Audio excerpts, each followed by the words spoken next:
what's good, Wizards fans? Big win tonight. Got the dub. We got the dub. I'll take it any way we can get it, man. This was a really good win. I know it's a Hawks team who, was missing some guys like DeAndre Hunter, and DeAndre Hunter's not a world beater anyway. But the rookies, man, they stole the show tonight, man. Bilaal Coulibaly has arrived, man. He's making a case for most improved player of the year. Kuz didn't play, and I think that opened up some more room for Bilal to be, to basically just take over the game and let him rock, man, and just give him the keys to the team, honestly. I mean, he not only is he out there balling on offense, but he plays really well defensively. Now, he didn't shut down Trae Young like he did yesterday or on Monday, because Trae Young went off for 35 and 13 assists. But Bilal went off, man. 3 threes, 27 points, plus 23, 9 boards, almost fooled around and had a double-double. Shout out to Ice Cube. Well, not a triple-double, but almost fooled around and got a double-double. 3 steals, 1 block, 1 assist. I mean, the guy was all over the place. 2 for 2 from the free throw line, 11 for 14 from the field. So efficient, man. He was getting to the basket, knocking down threes. Like, he had a nasty, nasty putback dunk as well. I believe he had the alley-oop in the first half, too, like showing off the athleticism. You can just see his facial expressions. This is in 35 minutes. And you can see his body language. Like, he just looks super, super, super confident, man. He really does. He looks like he's a man on a mission right now. I think he looks like a man on a mission, man. Ball handling's gotten better. Passing, everything. Like, you can pinpoint every aspect of his game has really improved from last year. And he had a solid rookie season. It's not like he had a bad rookie year, but man, he really is a man on a mission. And I think this is the perfect opportunity for him to really rise up, man. And legit be a more than just a legitimate starter in this league and be a super, super talented player for this team. Not only him, but Bub Carrington, 16 points, 5 for 5 from the free throw line. He's such a good cutter. He moves really well without the ball, man. And he's not afraid to take a tough pull-up shot. That's what we saw him do in Pittsburgh. He's doing the same thing in the NBA as well. We saw him do it in the Summer League too. He takes some tough pull-up shots. He's not afraid to knock them down and take those shots. 6 assists, too. He's just a smart player. 6 boards, too. He's not afraid to mix it up as well. I mean, he's from Baltimore, The Wire. We know how it goes over there. He's just a tough-minded player. Young, so young. These guys are so Alex Sarr, so young, too. 11 points. I thought he should have got more playing time. It was really odd, his playing time tonight. He had 4 blocks. He had a nice block on Trae Young. He had a nice block on Jalen Johnson, who are really good players. 11 points, 2 for 5 from the three-point line. He hit the first 3 of the game as well to set the tone. He did airball a floater. So he just needs to get tougher and more physical, but he's starting to do that. Like, you can see the improvement from the Summer League. Like, he's looking so much better from the Summer League.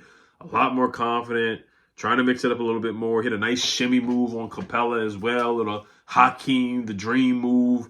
So I like that from the basically from the free throw line, a little bit under the free throw line, kind of like the high post. He did a nice little shimmy move on Clint Capella, who's not a bad defender. So very impressed. Keyshawn George, he had a nice dunk in the first half too. He had a 3 as well in transition, pulling up. Like, these guys are ready to play. Like, they're not afraid at all. They're not afraid of the moment. And these guys are so young, man. I think Keyshawn's 19, 20 years old. Alex Sarr is around the same age. Bub came out as a freshman. All these guys basically came out as a freshman, except for Alex Sarr, which if he would have went to college, he would have been coming out as a freshman too. But all these guys scored in double figures, man. And they're top of the Rookie of the Year class. Like, if you look at it, nobody else is really scoring. Like, Reese Shepard hasn't done much.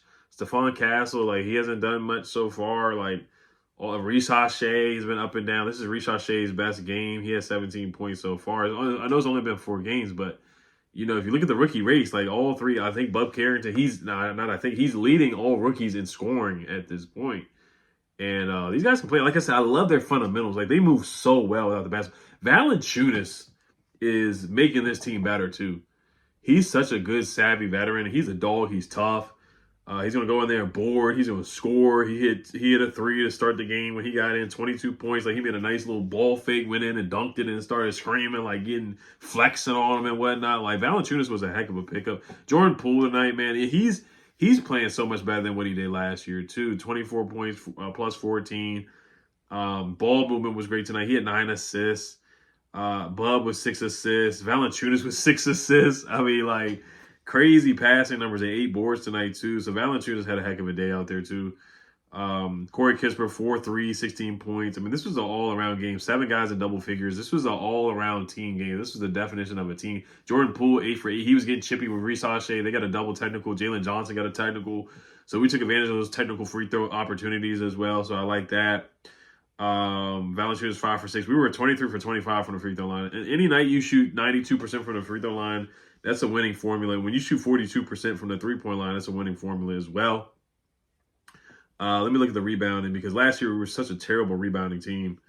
And we're rebounding the ball better too. We did get out-rebounded by 4, but we're still rebounding better than what we did last year for sure. Turnovers, 16 turnovers. So we do got to clean up on that. 5 blocks. Alex Sarr with 4 blocks is just incredible. 56 points in the paint to the Hawks 66. And Garrison Matthews did get a flagrant foul. They did call that.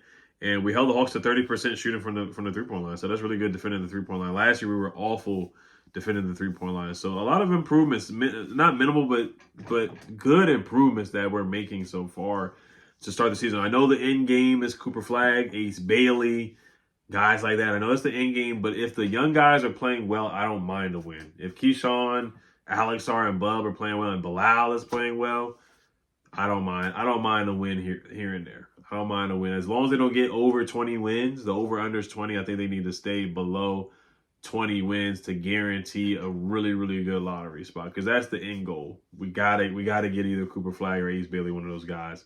We just have to. And I think there's some other guys in the draft too that are going to be really, really good, but we know Cooper Flagg potentially could be generational, and we know Ace Bailey could potentially be generational in my opinion. But overall, this was a good game, guys. I mean, it started off, they were down by, how much were they? They were down by 11 at one point. Our largest lead was 18, but we were down by 11. Like, Trae Young was cooking. He was heating up, knocking down threes, getting to the basket. Like, it was looking dark for a second, because the Atlanta, they beat us 31-24 in that second quarter. And then we woke up in the third, 36-27. In the fourth quarter, we put them to bed, put them away 40-28, and finished and sealed the deal 133-120. So we smelled blood. We went for the kill, man. They are who we thought they were. We didn't let them off the hook. We went in their trap and took over their trap in Atlanta on Monday, and then we took care of business at home tonight. So that's what I like to see from the Wizards, man. I enjoy seeing this. I love seeing good basketball. When they facilitate and move the ball and pass the basketball, 32 assists tonight. I mean, that's just good ball, man. That's good ball. I mean, you can't really draw it up any better than the way they moved the basketball tonight. So I was encouraged by that. I like what I saw. Like I said, just don't win too much. That's all I'm saying. Don't win too much. Who do we play next? We play the Miami Heat next at home, which is going to be a tough matchup. We play them at home at 9:30, which is really odd start time on the East Coast. Two East Coast teams starting at 9:30 is really, really odd to me, but it is what it is on that. But you guys, let me know what you guys think. As always, hell to the Wizards. The Commanders' magic must have rubbed. Oh, somebody made a nice pass to, I think it was either Keyshawn George or the Bub. It was like a nice pass, and then Chris Miller said Hail Mary, and he was like, yeah, we just saw a Hail Mary. So that was pretty funny right there, the connection right there. So looks like the Commanders' magic is rubbing off on the Wizards. DC Sports, baby. We're back. We are back. Hell to Commanders. Peace.